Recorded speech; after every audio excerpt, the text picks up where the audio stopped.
Maglilinis tayo ng kwarto for today's video at mabilisan lang talaga ito dahil papauwi na ngayon mag-aama ko. So inalis ko lang muna dito yung mga 2PN, electric fan at pag nagtatanggal ko na nga dito yung mga punda, ng mga unan, pati na rin yung bedsheet para mapalitan na. Marami nakakapansin dito sa color pink na cover ng kutsyon namin and don't worry dahil finally today is the day na mapapalitan na yan. Pero bago yan, syempre tatanggalin ko na muna dito yung mga kalat-kalat na mga toys and also magba-vacuum na rin ako dito sa sahig at magmamop. So eto nga pala ang sofa bed na pambata. Dito na natutulog si Pink. Kaya naman kasyang-kasya na kaming apat sa kwarto. Nakakatulog na kami ng maayos. Hindi na kami siksikan. Unlike dati, doon sa double size na kutsyon, apat kami. Ngayon medyo maluwag naman na. Itinabi ko na muna itong bedside drawer sa kabilang side para pagtatanggal ko isa-isa itong puzzle mat dahil kailangan ko itong i-vacuum at the same time i-mop. Kasi usually dito talaga sa mga gilid-gilid, sa mga sulok-sulok, andyan yung mga nakatagong alikabok. In fairness ha, malaking tulong din yung stuffed toys organizer kasi hindi na lagi nakakalat yung mga stuffed toys ng mga anak ko. Nakikita nila anytime kasi transparent siya.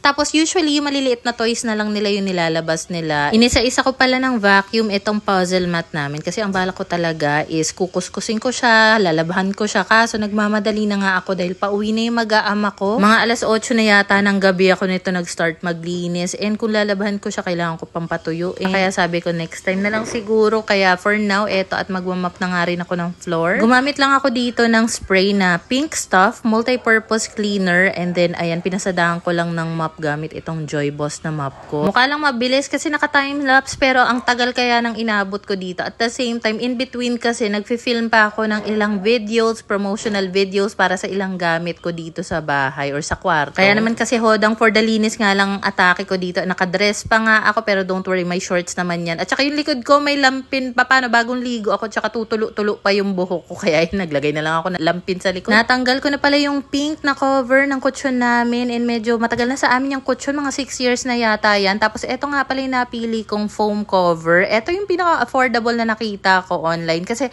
kung single size lang yung pipiliin mo, nasa 185 something lang siya. So etong pinili ko kasi is kasya para sa 48 by 75 centimeters and 4 inches na yung kapal na pinili ko. So kasyang-kasya nga siya dito sa kutsyon namin, nasa 245 pesos lang. Nilabhan ko pa muna talaga itong cover ng kutsyon bago ko inilagay dyan. And bagong laba rin pala itong mattress protector namin. So waterproof ito and gusto ko lang siyang ilagay kasi may times pa rin na minsan nag-overflow yung wiwi ng mga anak ko sa kutsyon. Kaya ayan, para hindi matagusan ng wiwi yung aming higaan, meron na tayo mattress protector. Actually matagal naman na yan sa amin, mga ilang buwan na rin. And then para sa bedsheet, gumamit lang ako ng no gusot, no lukot na bedsheet and most of the time, ginagamit ko yung bedsheet na yan sa sofa namin. So, eto nga pala yung pinakabago na dagdag kasi meron akong mga in-order na hotdog pillowcase and eto nga siya.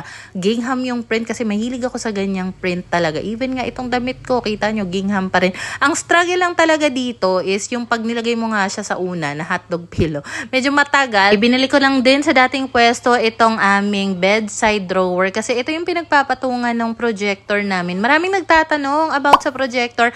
Ang brand po nito ay Lumos and yung model niya is Float. Sobrang gamit na gamit namin yung projector na yan dito sa kwarto and mabibili lang siya online sa official website ng Lumos. Nandyan sa screen yung website in case na interested kayo. So anyway, pinaglalagyan ko na rin ng bagong labang punda itong mga unan namin. And then para naman sa pagpaga ng paa, ito namang Kuromi. Kasi bagong laba rin ito.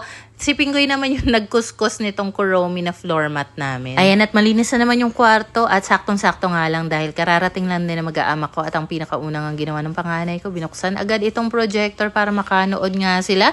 So ayun lang muna ang mga kaganapan for today's video. Thank you for watching and follow for more!